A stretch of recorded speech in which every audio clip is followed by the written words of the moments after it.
안녕하세요. 필리핀 교민 뉴스 필리핀입니다. 목요일 아침입니다.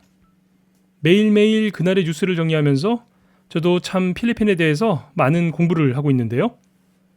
필리핀이라는 사회가 워낙 계층 간의 구분이 크고 뚜렷한 사회이기 때문에 뉴스에 따라서는 그 체감의 정도가 다를 수밖에 없다는 걸 종종 느끼게 됩니다. 그동안 인플레이션이 6.7% 정도라는 소식을 전해드렸었는데요. 오늘 뉴스에서는 경제소득 하위 30% 계층에게는 체감 인플레이션이 이보다 높은 수치인 8%를 넘어간다는 소식이 올라왔네요.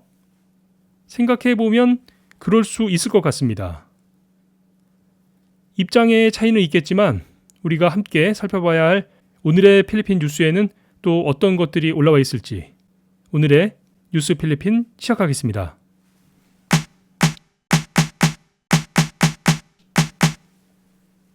오늘 먼저 살펴볼 소식은요.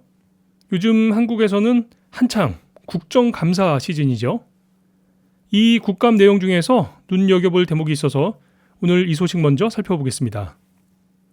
국회 보건복지위 자유한국당 김승희 의원이 지적한 사항인데요. 외국에서 의학 공부를 마치고 온 의대, 치대 졸업생들의 한국 의사면허 국가고시, 국시라고 하죠. 이 국시 합격률이 매우 낮다는 지적입니다. 합격률이 30%대에 머물고 있다는 건데요. 김 의원은 한국보건의료인 국가시험원에서 제출받은 자료를 바탕으로 이 부분을 지적하고 있습니다. 자료에 따르면 2003년부터 2017년까지 15년간 총 813명의 해외대학 졸업자들이 국내 의사면허 시험에 응시한 것으로 나타났습니다. 각 의과대학을 국가별로 살펴보면요. 이 813명 중 필리핀이 516명, 미국이 133명, 그리고 독일 대학 출신자가 35명 등인 것으로 조사가 되었습니다. 이렇게 응시자 813명 중에서 정작 시험에 합격을 한 사람의 숫자는 총 246명 뿐인데요. 미국 대학 출신자들이 76명, 필리핀 의대, 치대 출신 응시자들은 66명, 독일이 22명이라는 것이 김 의원 측의 설명입니다.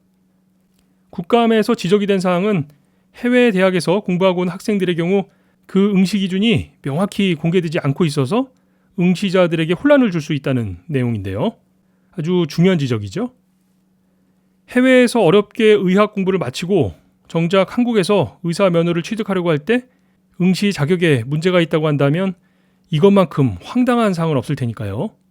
이 부분은 이번 국감에서 지적된 것처럼 보다 명확한 기준이 필요할 것 같습니다. 내용을 간단히 정리하자면요. 1994년 이후 한국에서는 해외에서 의사면허를 취득한 자에 대해서 한국 의사면허 시험 응시 자격을 부여하고 있죠.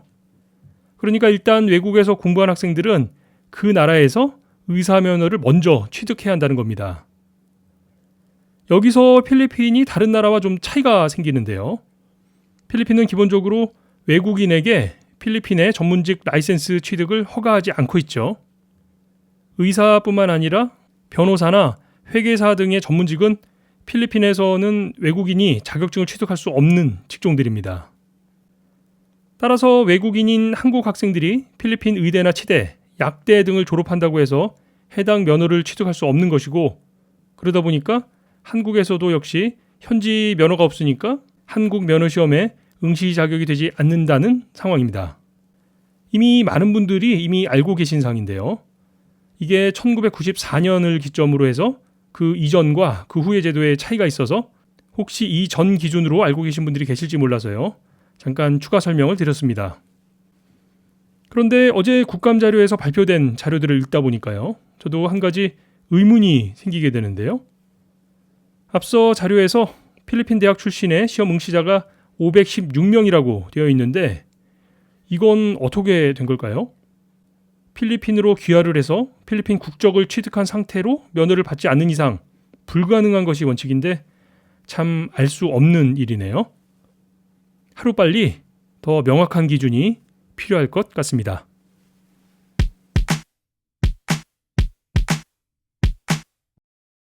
다음 뉴스는 필리핀 마약 단속에 대한 소식입니다. 2016년 두테르테 대통령의 마약과의 전쟁 이후 실시된 마약 단속이 지난 9월까지 총 11만여 건에 이르는 것으로 나타났습니다. 오늘 필리핀 마약 단속국 PDEA가 발표한 내용인데요. 올해 8월 이후에만 2,336건이라고 하니까요.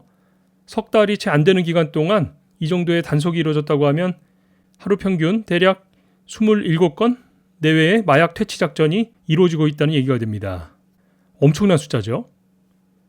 그 결과 2016년 7월부터 올 9월까지 총 26개월간 총 4만 2천여 곳의 바람가이 중 8,766곳이 마약이 없는 드러그 프리 바람가이가 되었다는 것이 필리핀 마약 단속국 PDEA의 설명입니다. 대략 21% 정도 되겠네요. 나름 성과가 있다고 해야 할까요? 한편 이 기간 중에 마약 혐의로 체포된 피의자들의 숫자는 15만 8천여 명에 이르고 있는데요. 그 중에서 사망자는 4,948명으로 파악이 되고 있습니다. 단일 사건으로 검거된 사람의 숫자가 15만 8천 명, 사망자가 5천 명에 이르고 있다고 하니까요. 정말 엄청난 숫자들이 계속 발표되고 있는 것 같습니다.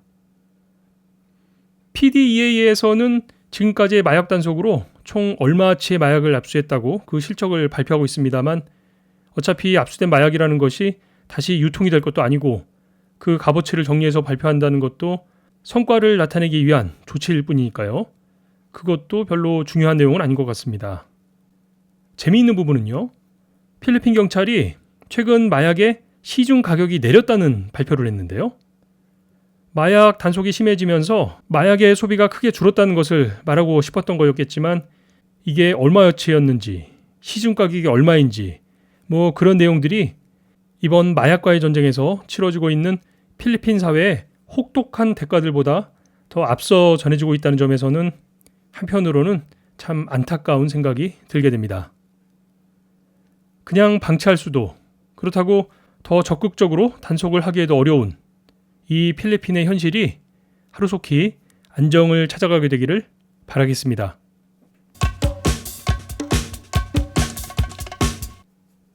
앞서 뉴스들이 길어져서요. 마지막 뉴스는 좀 간단하게 정리를 해야 할 것 같습니다.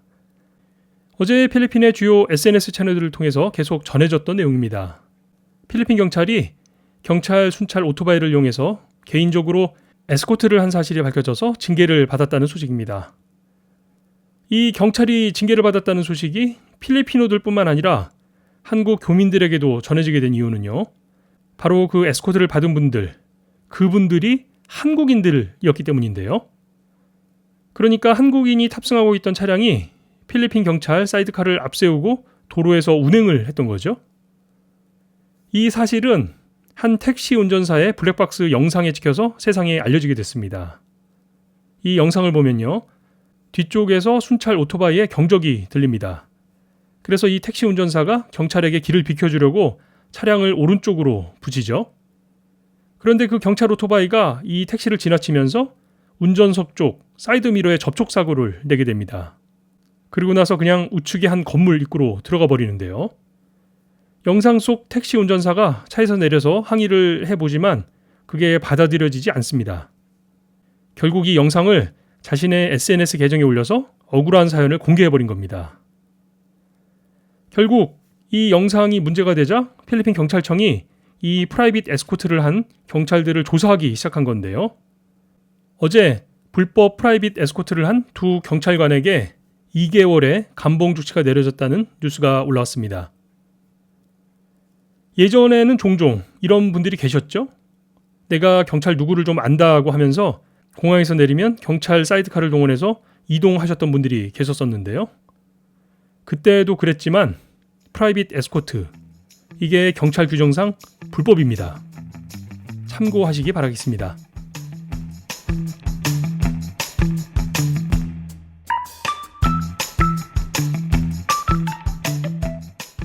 뉴스 말미에 늘 10만 교민과 방문자들이 함께 듣는 방송이라고 인사를 드리고 있는데요. 여기서 함께 방송을 듣는다는 의미는 뉴스를 통해서 우리 청취자 여러분들의 다양한 의견을 서로 모아간다는 의미라고 설명을 드리고 싶습니다. 오늘 뉴스 서두에서도 말씀드렸던 것처럼 지면을 통해서 전해지는 뉴스는 그냥 객관적인 서술에 불과하죠.